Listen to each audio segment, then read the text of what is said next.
Dans le précédent épisode, Sacha, un jeune dresseur du Bourg-Palette, a débuté son exploration d'Unis, accompagné de ses amis Iris et Rachid. Ayant obtenu les 8 badges nécessaires pour la Ligue d'Unis, la conférence de Verterès, le Pokégroupe part dans sa direction et de très nombreuses rencontres les attendent. C'est parti pour la suite de Pokémon Noir et Blanc. Nous sommes une nouvelle fois de retour dans l'univers qu'est Pokémon. Il est impératif d'avoir vu la partie 1 sortie la semaine dernière, consacrée à la première partie de l'arc Noir et Blanc. Ça va être difficile de tout comprendre sinon. Je vous mets le lien en fiche et en description. Comme toujours, un énorme merci pour votre soutien et tous vos commentaires. C'est une énorme chance que vous me donnez et j'en suis très fier. Pour rappel, je vous ai mis le lien de ma page Tipeee en description si certains d'entre vous ont envie de me soutenir financièrement, peu importe le montant. Merci beaucoup à ceux qui le feront. N'hésitez pas à vous abonner si la série vous plaît, à liker et à me dire en commentaire votre passage préféré de l'épisode. Je vous retiens pas plus longtemps, partons de ce pas à retrouver Sacha et Pikachu à Unis. On tourne la page, on avance à nouveau. Prêt pour la bataille, fier et beau. On sait ce qu'il nous reste à faire. Profiter de ce qui nous est offert. Laisse-toi guider, tu feras les bons choix. Car le pouvoir, tu l'as déjà en toi. Rien n'est jamais noir ou blanc. On est enfin ensemble des amis qui se ressemblent. Viens pour nous rencontrer, on est prêt à tout affronter. On sera fort, On sera fiers. je sais qu'on va gagner. Oh oh, on est déjà si loin. On a bataillé fort pour être là enfin. Parfois on gagne ou on perd, tu sais ce que tu dois faire. Que l'aventure commence. Pokémon. Pour rappel, notre dresseur du Bourg-Palette vient tout juste de remporter son 8e badge, lui permettant d'accéder à la Ligue d'Unis. Comme d'habitude, elle est seulement dans 3 mois, ce qui laisse le temps à Sacha pour s'entraîner. Pépites de chocolat, menthe, fraises.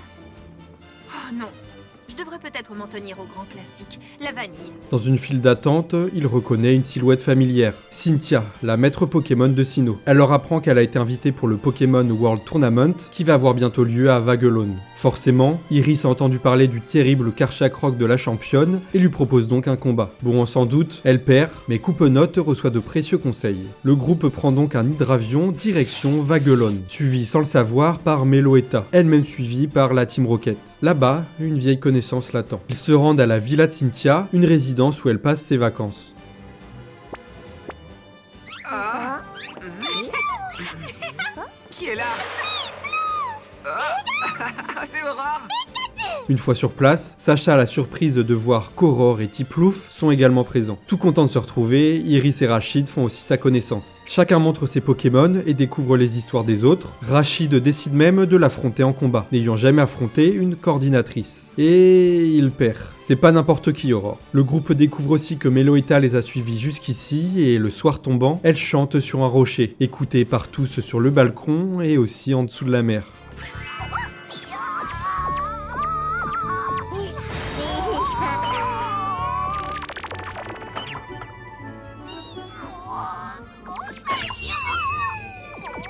Tout le monde s'entraîne pour la Coupe Junior à venir, mais Aurore leur parle d'une île déserte proche où vit un Onix hors du commun. Le majordome de Cynthia les y emmène, et effectivement, l'île est remplie d'Onix.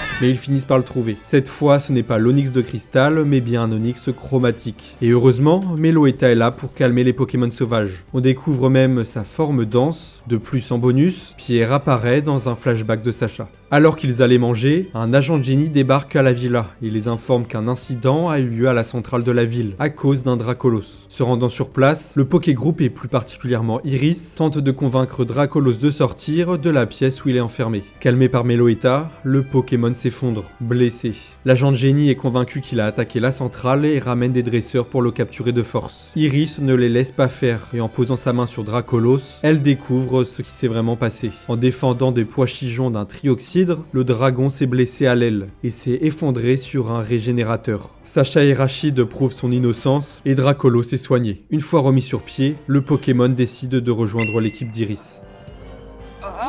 Sacha, qu'est-ce qu'il y a? Et si on oubliait un peu ce tournoi et qu'on allait dîner quelque part, vous et moi? Je crois que vous allez devoir dîner seul, comme d'habitude. Quelle séductrice vous êtes! La Coupe Junior du Pokémon World Tournament commence par un match entre Cynthia et Persilla, l'une des membres du Conseil 4 du Nice. Aurore rencontre les rivaux du Nice, Nico, Juliette et Bérénice, et Goya. Les combats sont seulement avec un Pokémon. Le premier tour passe très vite, Nico bat Bérénice facilement, Sacha, Rachid et Aurore se qualifient également. Il y a Kiris qui galère contre sa rivale, Juliette, car son Dracolos refuse de lui obéir. Il va vaincre le Polagriff ennemi en faisant ce qui lui plaît. Elle n'a vraiment pas de chance, entre lui, Minotaur et Emolga. Les quarts de finale débutent, Nico, Sacha et Rachid se qualifient sans problème, mais Iris n'arrive toujours pas à se faire écouter par son Pokémon. Ce qui rappelle à Sacha ses mésaventures avec Dracofeu. Iris affronte Aurore et est frustrée face à la coordination de son adversaire avec son Pokémon. Mais Dracolos a l'avantage d'être très fort, et malgré un très bon Bamochon, Aurore est finalement éliminée de la coupe. Et ce n'est pas la seule, parce que Rachid se fait éliminer par Nico lors de la première demi-finale. La revanche pour le rival de Sacha, qui espère pouvoir affronter les maîtres en gagnant. Le second match de demi, Sacha fait face à Iris. Sans trop se fouler, Dracolos prend le dessus sur Escroco. Mais ce dernier est comme son dresseur déterminé, et il évolue en Crocorrible. Le combat prend une autre dimension. Se prenant des coups, le Pokémon Dragon perd le contrôle, et se met à attaquer de nouveau par lui-même, sans discipline. Sous les cris impuissants de sa dresseuse. Ça fait mal au cœur, mais Crocorrible termine le combat et permet à son dresseur d'accéder à la finale. Les deux rivaux se retrouvent. Le match oppose Majaspic à Grotichon. Le Pokémon de notre jeune dresseur est censé avoir l'avantage du type, mais pourtant il n'arrive même pas à atteindre son adversaire. On va pas se mentir, il se fait humilier. Nico remporte la Coupe Junior qui lui est remise par son idole. Et d'ailleurs, il affronte Goya en duel, mais perd à plat de couture face à ce dernier. Regarde! Impossible d'arrêter mon frison quand il est dans cet état-là. Ça, c'est ce que vous croyez. Mais je vais vous prouver le contraire. Vous le savez très bien, ma puissance. Eh bien, je serais ravi de voir ça. C'est quand tu voudras, je t'attends. Goya a terminé le combat en une seule attaque. Nico a mis toute son énergie dans la bataille, mais une fois de plus, Goya a prouvé qu'il méritait son titre. C'est l'heure. Aurore quitte le Pokégroupe à nouveau en s'envolant vers Johto pour la prochaine Coupe Marque. Quasiment en même temps, un dresseur nommé Alexis débarque, un jeune homme distrait qui arrivait bien en retard pour la Coupe Junior. On n'est pas arrivés les premiers. Salut, content de te rencontrer. Moi, je m'appelle Alexis. Hé, mais c'est un Pikachu. Où est mon Pokédex? Bingo. Attends. Je crois que c'est une télécommande que tu tiens. Alors qu'ils sont encore dans la villa de Cynthia, Meloetta participe à un match d'entraînement. C'est alors qu'un Golémastoc immense suivi de son dresseur, Hugo, débarque. Ce dernier est un descendant d'une ancienne civilisation et protecteur du petit Pokémon fabuleux. Ça fait un certain temps qu'il la recherche. Les événements s'enchaînent, la villa est prise d'assaut par la Team Rocket, alors que tout le monde s'active pour les repousser. Mais qu'est-ce qu'il y a, Pikachu?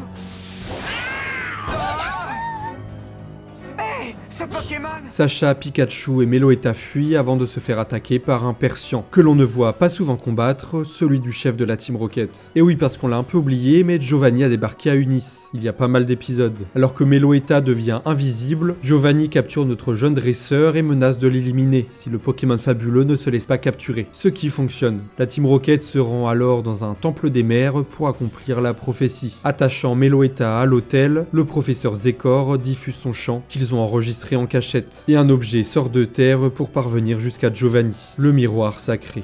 Le temple est ramené à la surface et le miroir permet d'invoquer les trois génies, Boreas, Fulguris et Démétéros, et en plus de ça, de les passer sur leur forme totémique. Celui qui contrôle Meloetta contrôle aussi ses trois puissances, le Dracolos d'Iris, le Feuillajou de Rachid, le Karchakroc de Cynthia, le Golémastoc de Hugo et le Déflaisant de Sacha se joignent à Pikachu pour les combattre, mais ils sont très puissants. Pikachu crée alors une immense boule élec et vise l'hôtel où se trouve la Team Rocket. En le détruisant, ça libère Meloetta de ses chaînes, mais en conséquence, Giovanni devient contrôlé par le miroir et dévoré par ses ambitions. Plus effrayant que jamais, il veut maintenant détruire toute la région. Et c'est Jessie, James et Meowth qui l'arrêtent pour lui sauver la vie. Sans avoir d'autre choix, Giovanni les remercie et la Team Rocket repart pour Kanto. C'était pas si impressionnant que ça finalement. Meloetta calme les trois génies et tout rentre dans l'ordre. Le soir venu, Hugo et Meloetta font leurs adieux au Pokégroupe. Le Pokémon fabuleux est triste de quitter Sacha, mais il reste un objectif pour notre dresseur du Bourg-Palette, la Ligue du Nice.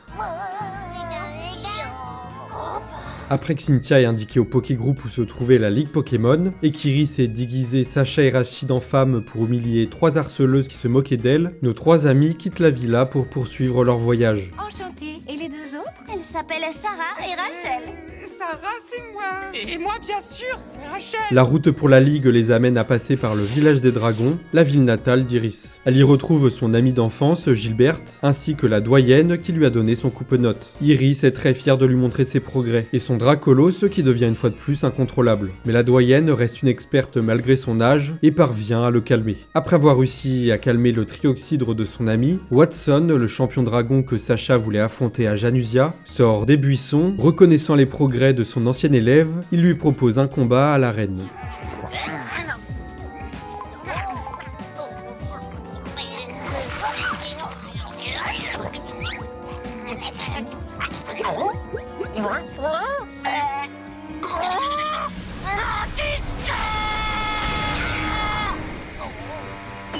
Arrivé en ville, le groupe croise l'ancienne dame de chambre d'Iris à l'académie. On en apprend un peu plus sur son passé d'élève, comme quoi c'était l'élève la plus turbulente, et ayant de grosses lacunes, n'étant jamais allée à l'école, elle se sentait seule. Iris s'est alors échappée sans rien dire à personne. Le combat contre Watson a lieu, et la jeune dresseuse se débrouille plutôt bien. Tranchodon et Minotaur livrent un match solide, et comparé à la dernière fois, les 2 Pokémon se mettent KO. Iris obtient un match nul. Ensuite vient le tour de son Dracolos face à Dracarmin, mais la différence de niveau se fait ressentir. Dracolos perd le combat, mais sa relation avec sa dresseuse s'est grandement améliorée. Et Iris désire plus que tout devenir maître dragon. Plus que ça, Watson lui annonce même que plus tard elle pourra devenir la championne de l'arène de Janusia. Mon petit doigt me dit qu'elle deviendra bien plus que ça. Tu as raison.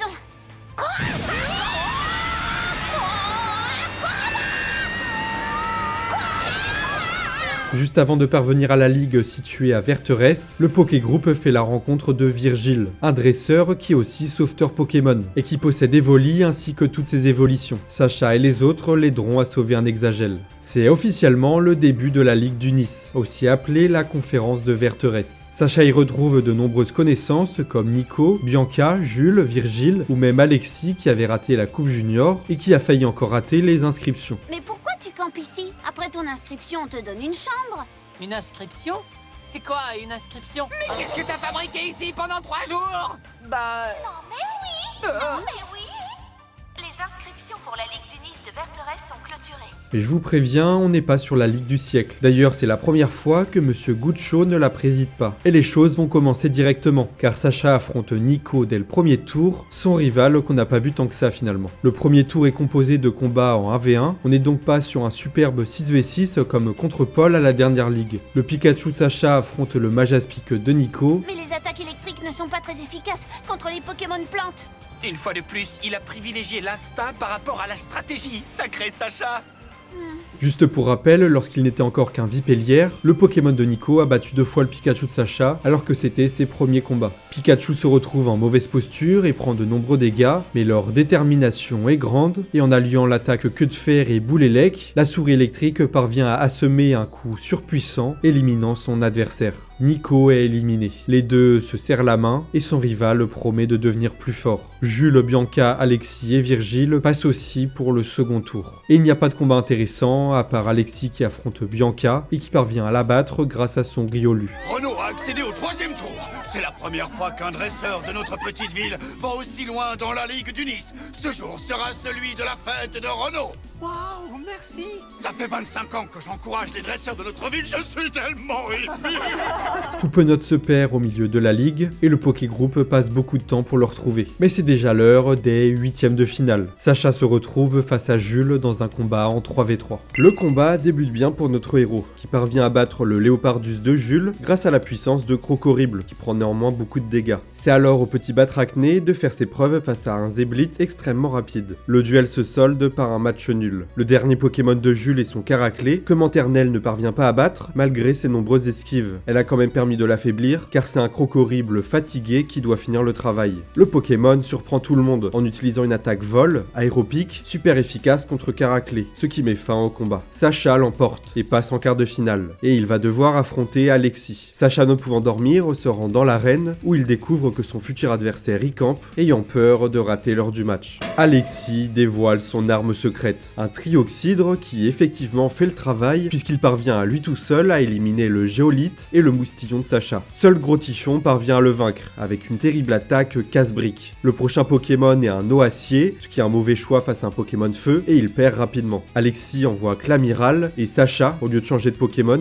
envoie son Pokémon feu fatigué qui se fait détruire. Heureusement, Pikachu, ayant retrouvé son niveau, rattrape le retard en éliminant d'affilée Clamiral et Lac-Messigne. Mais le suivant est nul autre que le terrible Riolu. C'est pas grave, de toute façon, 5 ou 6, ça m'est bien égal. Riolu va battre tous les Pokémon qui te restent, et je gagnerai. C'est comme si c'était fait. Après avoir éliminé facilement Déflaisant, il se paye même le luxe d'évoluer en Lucario face à Vipellière, alors que le combat était jusqu'à là équilibré. En évoluant, il apprend Aura Sphère et one-shot Vipellière. Pikachu, fatigué, est le dernier espoir du dresseur du Bourg-Palette. Le duel est impressionnant et se termine par une attaque boule-élec face à Aura Sphère. Fais le maximum avec les forces qui te restent, boule et lec! Montre-leur que tu es indomptable avec Aura Sphère.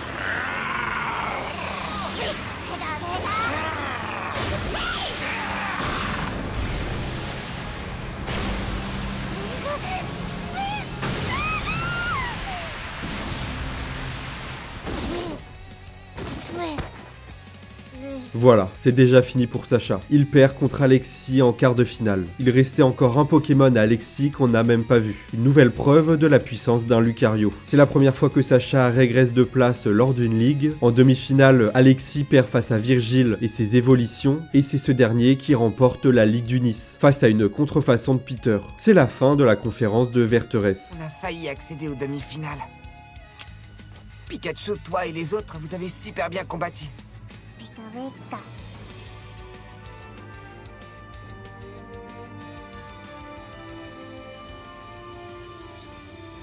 Le Pokégroupe est de retour à Renoué, la ville de départ, chez la professeure Ketelaria. Sacha donne de ses nouvelles au professeur Shen et aide Nanette, une jeune dresseuse timide qui débute son aventure. Iris et Rachid décident eux qu'ils n'ont pas fini leur voyage et qu'ils veulent continuer de le faire avec Sacha. Le trio de la Team Rocket revient à Unis, se concentrant désormais sur son objectif initial, capturer Pikachu. Le Pokégroupe suit la professeure à Pavonnet, où les ruines blanches liées au légendaire Reshiram ont été découvertes, et où un nouveau champion vient de s'installer, Cheren. En chemin, en arrivant dans un port, un mystérieux jeune homme les observe avant de disparaître. Une fois reparti en mer, l'homme mystérieux refait son apparition, prétendant avoir entendu la voix intérieure de Pikachu qui disait qu'il aimait Sacha. Iris et Sacha sont impressionnés, mais Rachid, lui, ne le croit pas, étant scientifique. Il s'agit bien évidemment de N, que beaucoup d'entre vous étaient impatients de revoir. Lorsqu'ils lui disent qu'ils partent à la recherche de Reshiram et que Sacha a croisé Zekrom, N semble perturbé. Ce dernier fait la mention de la légende du héros et de ses deux versions dans le tome noir et dans le tome blanc, avant de repartir, révélant qu'il n'aime pas qu'on fasse combattre les Pokémon entre eux. Et toi, Sacha, j'aimerais savoir quels sont tes rêves. Raconte, s'il te plaît. Bien sûr, je veux devenir le plus fantastique des maîtres Pokémon. Maître Pokémon. Ouais, je n'aime pas beaucoup cette idée de les forcer à se battre l'un contre l'autre. Lorsque la Team Rocket attaque, N protège avec son corps Vipellière et Coupe-Note d'une attaque balle ombre. Il soigne Pikachu en faisant appel à des Mamambo sauvages avant de partir, promettant à Sacha qu'ils vont se revoir. Arrivé à Pavonnet, Sacha et ses amis rencontrent le nouveau champion d'arène, Cheren, spécialisé dans le type normal. Ce dernier a un peu la pression, due à son nouveau statut, que Rachid révèle avoir eu à ses débuts. Sacha et lui font un match d'exhibition devant les élèves de l'école, et ils gagnent.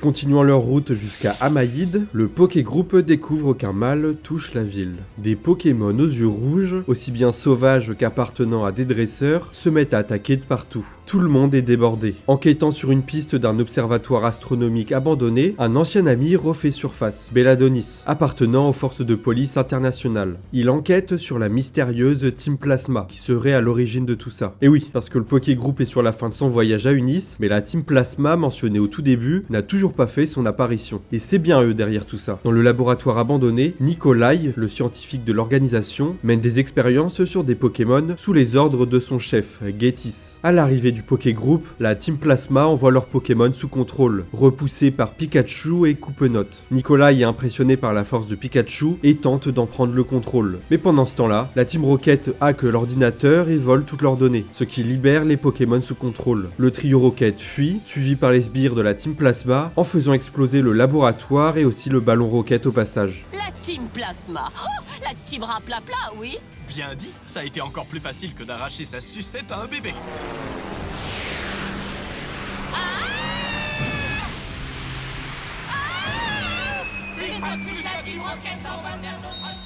Le groupe recroise N, amoché, venant de sauver un guéri-aigle des griffes de la Team Plasma. Mais les deux sbires retrouvent le Pokémon grâce à un traceur et tout le monde s'allie pour pouvoir les repousser. N rejoint le Pokégroupe pour aller aux Ruines Blanches. Dans une ville, ils découvrent qu'un festival en l'honneur de la région de Kanto a lieu, comme celui qu'on avait pu voir pour Johto à Sinnoh. Le groupe est ravi de découvrir les spécialités et Pokémon de la région de Sacha, et le professeur Chen et Jackie donnent même une vidéoconférence. En voyant le spectacle d'un petit Salamèche, cela rappelle des souvenirs à notre dresseur, qui raconte l'histoire du sien au groupe, et son Dracofeu lui manque. Il joint alors le professeur Chen, qui lui apprend que son Dracofeu est revenu de la vallée dracorifique. Sacha lui envoie alors son déflaisant et il récupère son puissant Pokémon. Dracofeu, qu'est-ce que je suis content de te revoir. Voilà, M. Iris Rachid, je vous présente Dracofeu. Il y avait beaucoup de tendresse dans ce lance-flamme. Ils sont ravis de se revoir, et les vieilles habitudes ne se perdent pas. Chose prévisible, une rivalité naît instantanément avec le Dracolos d'Iris. Et pour les calmer, les deux dresseurs décident de les faire combattre. Les deux dragons sont surpuissants, mais notre bon vieux Dracofeu, qui nous avait manqué, a le dessus. Et le combat est arrêté par N. Mais c'est tout de même étrange. J'étais vraiment sûre que l'attaque Draco-Charge aurait plus d'effet que ça. Après tout, Dracofeu est un Pokémon dragon. Pourquoi tu ris? Qu'est-ce que j'ai dit de drôle? En fait, Iris, Dracofeu n'est pas un Pokémon dragon. Mais attends, qu'est-ce que tu racontes? Dracofeu reste pour la suite des aventures. En ville, Nikolai poursuit ses expériences sous les ordres de Getis, avec un tranchodon qui détruit tout. N et Belladonis se rencontrent pour la première fois, mais les deux semblent en secret en savoir plus sur l'autre. Le Dracolos d'Iris se fait contrôler, mais Dracofeu est là pour l'arrêter. Viens avec nous, N. Getis veut te voir. Ça m'est égal, laissez-moi tranquille. Vous avez remarqué?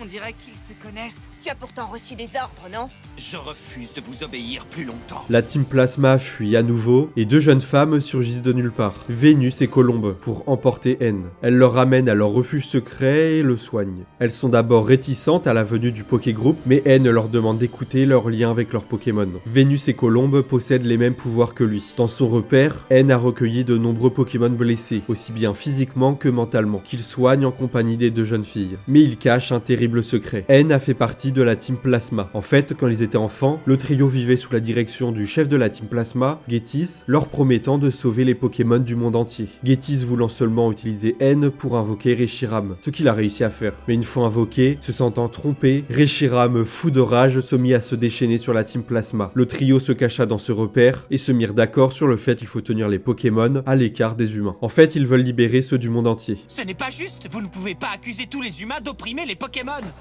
Oui, c'est vrai. Il y a aussi beaucoup de gens bien dans le monde. Silence! Ceci est un refuge pour Pokémon. Je suis désolée, mais demain, je veux que vous partiez pour ne plus revenir. Oh, Mais en voyant le Pokégroupe tisser des liens avec les Pokémon maltraités, il change un petit peu d'avis. La Team Plasma retrouve le repère et une terrible bataille a lieu. Une fois repoussés, N, Vénus et Colombe font leur adieu au Pokégroupe, toujours convaincus par leurs objectifs. Sacha et ses amis, une fois le brouillard dissipé, se rendent compte qu'ils sont à la tour Dragospire. Le gros tichon de Sacha a du mal à utiliser ses attaques feu depuis son dernier combat. Et heureusement, Dracofeu est là pour l'aider. De leur côté, la Team Rocket tente de recruter Nikolai à leur cause, mais la Team Plasma les en empêche. Cependant, Miaous, en discutant seul à seul avec le scientifique, y parvient presque. Nikolai fait des expériences sur Miaous et en prend le contrôle. La Team Rocket était un peu trop sûre d'elle et s'est fait avoir. Jessie et James parviennent à le faire revenir à la raison. Sacha et ses amis sont escortés aux Ruines Blanches par l'assistant de Spruce Keteleria, qui plus tard est révélé être maître Belladonis. Ce dernier a trouvé le galet blanc qui serait Reshiram sous une autre forme. N fait également son apparition et après un désaccord avec Spruce, il vole la mallette comportant le galet. Sacha se met à sa poursuite mais s'enfonce dans le sol. N vient à sa rescousse mais le sol se dérobe sous leurs pieds et ils tombent profondément sous terre. Les deux jeunes hommes discutent sur le réel rôle des Pokémon dans leur monde. À la surface, une terrible bataille a lieu avec la Team Plasma. Et pourquoi les Pokémon ont-ils tous tant d'amour pour toi? D'amour pour moi? Pour certains, les Pokémon font partie de la famille. D'autres travaillent main dans la main avec eux. Tandis que d'autres les abandonnent sans le moindre scrupule. Mais la question essentielle est, pourquoi les Pokémon existent-ils? Très bien que les humains considèrent les Pokémon comme des créatures destinées à les servir. L'invraisemblable arrogance des hommes est sans limite. Nikolai utilise sa machine pour prendre le contrôle des Pokémon d'Iris et Rachid, et le duo est obligé de les rappeler pour ne pas que cela arrive. Ils sont sans protection. Mais Crocorible surgit du sol, suivi de près par Dracofeu, Sacha ayant fait travailler tous ses Pokémon pour creuser un tunnel, sous les yeux admiratifs de N. Mais Nikolai utilise à nouveau sa machine et Sacha rappelle ses Pokémon. Mais on le sait, Pikachu déteste y retourner, et restant dehors, il tombe sous son contrôle. Sacha tente bien de le raisonner, mais il se prend une attaque éclair si puissante qu'il s'évanouit. N leur ordonne alors d'arrêter la machine et qu'il va leur donner le galet blanc. Pikachu revient à lui, désespéré par ce qu'il vient de faire. Getis débarque, la cérémonie pour réveiller le légendaire va avoir lieu avec comme objectif d'en prendre le contrôle. Getis, tu vas encore commettre la même erreur. C'est vraiment ça que tu veux? Aurais-tu déjà oublié les choses horribles qui se sont passées quand tu as invoqué Reshiram pour la première fois? Ne t'inquiète pas, ça ne se reproduira plus. Parce que maintenant, nous avons l'appareil à contrôler les Pokémon. Que veux-tu dire? Tout simplement que tu ne mets plus d'aucune utilité. Et Reshiram apparaît bien. La machine de Nikolai le vise instantanément et réussit à le contrôler. La Team Rocket observe tout ça de loin, mais sont rejoints par Belladonis. Comme quand ils se sont alliés contre la Team Galaxy, le trio collabore une fois de plus avec le policier pour stopper la Team Plasma. Le Pokégroupe se libère et tente comme ils peuvent de les arrêter. Mais Pikachu, voyant son dresseur se faire viser, sort de sa cachette pour l'aider. Nikolai le vise alors avec sa machine. Cependant, l'impensable se produit. Après de longs instants de lutte, Pikachu parvient à résister aux ondes en libérant en même temps Reshiram. Et tous les deux détruisent la machine. Tous les Pokémon présents sont libérés et la Team Plasma se retrouve dans l'incompréhension. N parvient à calmer Reshiram qui s'envole dans le ciel et la Team Plasma est arrêtée. C'est l'heure des adieux. N, Vénus et Colombe vont partir en voyage pour découvrir le monde. Et la Team Rocket se retrouve libre comme d'habitude. Sacha a encore une fois sauvé une région d'une organisation criminelle. Et tout ça, on le rappelle, à 10 ans. Lorsque Reshiram a répondu à ta question, qu'est-ce qu'il t'a dit? Eh bien... Moi, je préférerais que tu ne me le dises pas. Hein? Ah bon? Pourquoi? Parce que si je rencontre à nouveau Reshiram, je le lui demanderai moi-même. Ça nous fait encore une chose qu'on peut attendre avec impatience. Sacha chevauche Reshiram au-dessus du Nice, mais d'un coup, Iris l'attaque à dos de Zekrom. Il se réveille au laboratoire du professeur Ketelaria, à Renoué. Ce n'était qu'un rêve. On n'arrivait pas à te réveiller, Sacha. J'ai été obligée de demander à Pikachu de te lancer une attaque tonnerre. C'est bien ce que je pensais. Ses aventures à Unis touchent à sa fin, et le dresseur du Bourg-Palette annonce retourner à Kanto. Iris et Rachid décident de le suivre, et Ketelaria leur informe qu'un bateau pour Kanto va bientôt partir, passant par les îles Décolores. Les îles Décolores est un archipel de 11 îles qui, à la manière des îles Orange dans le cycle 1, est une zone exclusive à l'anime, mais à la différence de ne pas posséder de ligue Pokémon. De leur côté, le trio Rocket est félicité par Giovanni pour avoir réussi à localiser la Team Plasma et déjouer leur plan, et bien sûr, ils vont continuer de pourchasser le Pokégroupe. Tout se passe exactement comme prévu. Ça fait des siècles que je ne m'étais pas déguisé. Pikachu sera bientôt séparé de son morveux de dresseur et les autres Pokémon aussi. Viens par ici! Veux-tu rester tranquille? Le Pokégroupe a officiellement fait ses adieux à Unis. Leur premier arrêt est sur l'île du Miel, une île remplie d'apitrini connue pour ses friandises au miel. De retour sur le bateau, un tournoi est organisé, la Coupe Maritime. Sacha et Iris participent, mais la spécialiste Dragon est éliminée dès le premier tour par un certain Tech que Pikachu bat au tour suivant. Et ce Tech se fait même arrêter, il est en fait un grand voleur recherché depuis longtemps. Sur l'île du Coupillage, l'île des Moustillons, Sacha participe et gagne avec le sien au tournoi du roi du coupillage. Moustillon tombe même amoureux d'un moustillon femelle, mais cette dernière préfère rejoindre un mateloutre. Le cœur brisé, il décide de reprendre sa route avec son dresseur, alors que Sacha était prêt à le laisser partir pour vivre son amour. Allez, ne fais pas cette tête. On va pouvoir continuer à voyager ensemble, c'est génial, non?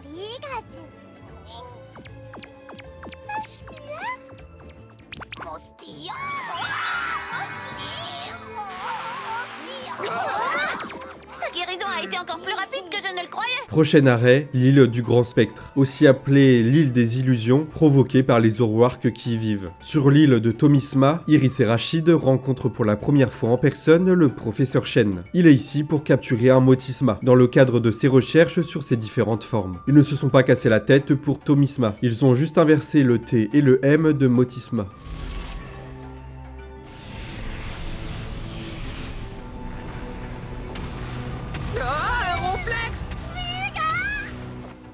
Des clients, je n'en crois pas mes yeux. Ne le regarde pas comme ça, ce n'est pas poli. Coven. À nouveau sur le bateau, des pirates Pokémon de type eau s'infiltrent pour voler de la nourriture. Le Pokégroupe les retrouve et il s'agit en fait de Pokémon abandonnés par leurs dresseurs. Après qu'ils aient sauvé 3 Darumarons de la noyade, ils rejoignent l'agent de génie en tant que garde-côte. L'escale suivante est sur l'île Pérégrine. Le Pokégroupe assiste à l'évolution d'un groupe de Chrysaciers en Papillusion, qui prennent ensuite leur envol, mais à leur surprise, un Chenipan solitaire n'est pas parvenu à évoluer et se retrouve maintenant tout seul.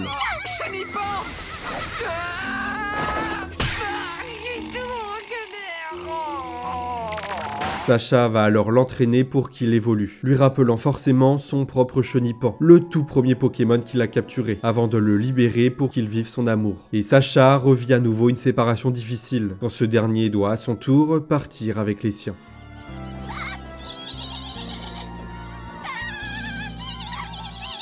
Au revoir, tu verras, tout se passera bien. Adieu, Papillusion, bonne migration. Surtout évite de faire la sieste, sinon tu vas perdre les autres. Sur l'île spacieuse, Iris et Sacha se disputent comme d'habitude, mais cette fois au point de se séparer. Iris fait bande à part, bien sûr ils finissent par se réconcilier, au fond ils s'apprécient énormément. La nuit est tombée, Pikachu et Coupenote sont réveillés par le Pokémon fabuleux Jirachi, et ils s'amusent avec lui. Ce Pokémon a un mode de vie particulier. Il se réveille seulement 7 jours tous les 1000 ans, et pendant la période où il est réveillé, Jirachi peut exaucer des vœux. Mais c'est alors qu'une soucoupe volante passe dans le ciel, et que le Pokégroupe découvre qu'un groupe de Netram a pris le contrôle des habitants de la ville pour réparer leur vaisseau. Bien étrange comme Pokémon. Arrivés sur l'île de la Moisson pour participer à un tournoi de sumo, Sacha et ses amis font une drôle de rencontre. Alexia, une journaliste provenant d'une région encore inconnue, Kalos. Mais elle n'est pas seule, avec elle, ces 2 Pokémon qui l'assistent dans son travail, et qui sont les premiers de la 6ème génération que le Pokégroupe découvre, Galvaran et Chevroom.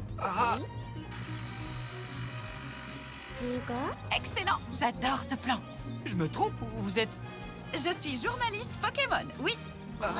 Elle décide d'accompagner le Pokégroupe, voulant se rendre à Kanto, et Sacha remporte le tournoi avec son gros tichon, qui n'a d'ailleurs toujours pas évolué en Rotiflamme. Reprenant leur route sur l'île de Yashi, ils entendent la rumeur d'un trésor caché par un pirate Pokémon, et en le trouvant, découvrent un coffre rempli de pierres évolutives. Sur l'île de la grotte, Sacha retrouve Sandra, la championne de type dragon de Johto, qu'il n'avait pas vue depuis longtemps. Mais si vous savez, la cousine de Peter.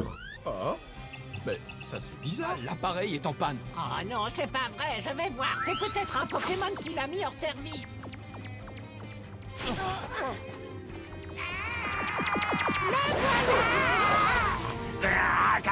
Ensemble, ils partent sur la piste d'un Dracarmin chromatique en colère dans l'immense grotte de l'île. Parvenant à le calmer, Sandra accepte sa requête de rejoindre son équipe. Et ensemble, partent pour le village des dragons qu'Iris leur a parlé. Alors que le Pokégroupe se relaxe, Iris accuse à tort son Emolga d'avoir attaqué Coupenote avec Boule et Lec alors que c'était des Megavolt sauvages. Ce dernier se vexe et s'enfuit, rejoignant la Team Rocket après avoir battu leur Pokémon. En utilisant son don, Iris découvre sa véritable intention, faire semblant de les rejoindre pour les battre de l'intérieur et recevoir les félicitations de sa dresseuse. Et ensemble, ils se débarrassent des 3 parasites. C'est pas incroyable. Et je ne suis pas peu fier de cette salade.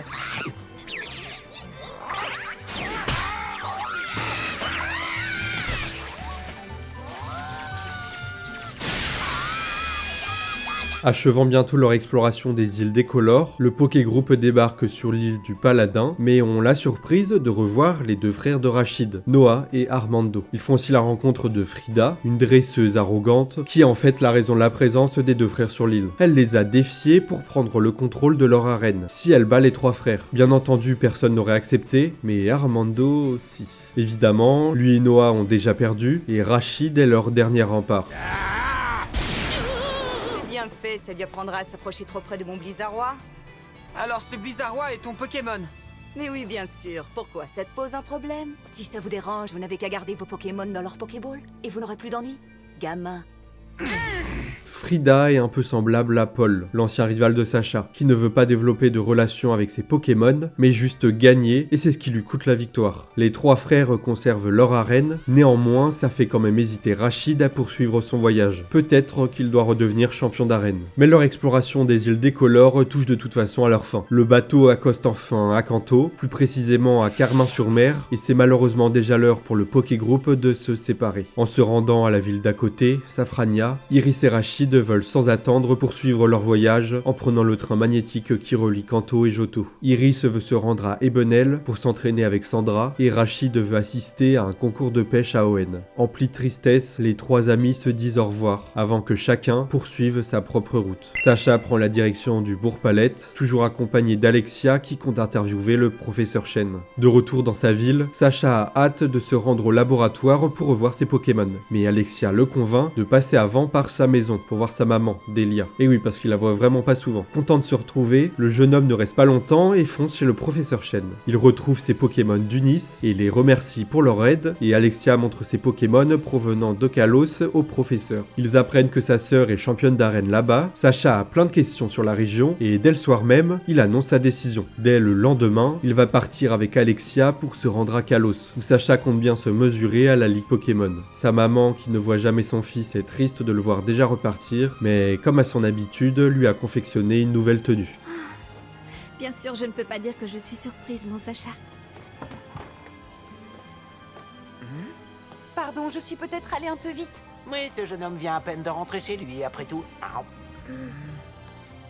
Ça va, maman? Le lendemain, Sacha fait ses au revoir et lui, Alexia et Pikachu se dirigent vers leurs prochaines aventures. De leur côté, Jessie et James font leur rapport et laissent leurs Pokémon au siège de la Team Rocket, en les confiant à contre-cœur à Giovanni. Jessie récupère néanmoins son culbutoqué, le trio décide de poursuivre Sacha, comme à leur habitude, vers la nouvelle région. D'ailleurs, pour l'anecdote, cet épisode est le 799e, ce qui veut dire que le premier épisode de X et Y sera le 800e. Mais ça, ce sera dans quelques temps. Prochaine destination, Kalos. Oh, j'arrive pas à dormir. Je me demande à quoi elle ressemble cette région de Kalos. Mais le plus génial, c'est que tu sois toujours là à m'écouter. Merci Pikachu. Je crois que je suis un peu plus près de devenir maître Pokémon. On forme une super équipe, hein? On sera fiers. Notre destin nous attend. Pokémon. C'est la fin du cycle Pokémon mal aimé noir et blanc. J'espère que ce cycle vous aura quand même plu. Heureusement, le prochain devrait être bien plus intéressant. Je sais que beaucoup d'entre vous l'attendent. En attendant, vous pouvez toujours aller voir mes shorts Pokémon qui sortent régulièrement. Comme d'habitude, c'était un long travail, alors je compte sur vous pour vous abonner si vous avez apprécié et à mettre un pouce bleu pour soutenir mon travail, ça m'aide vraiment beaucoup. Surtout que YouTube a moins mis les derniers épisodes en avant. Faites-moi savoir votre passage préféré de ce cycle en commentaire. On se retrouve bientôt. Sur ce, moi je vous dis à la prochaine. C'était Lithic. Ciao.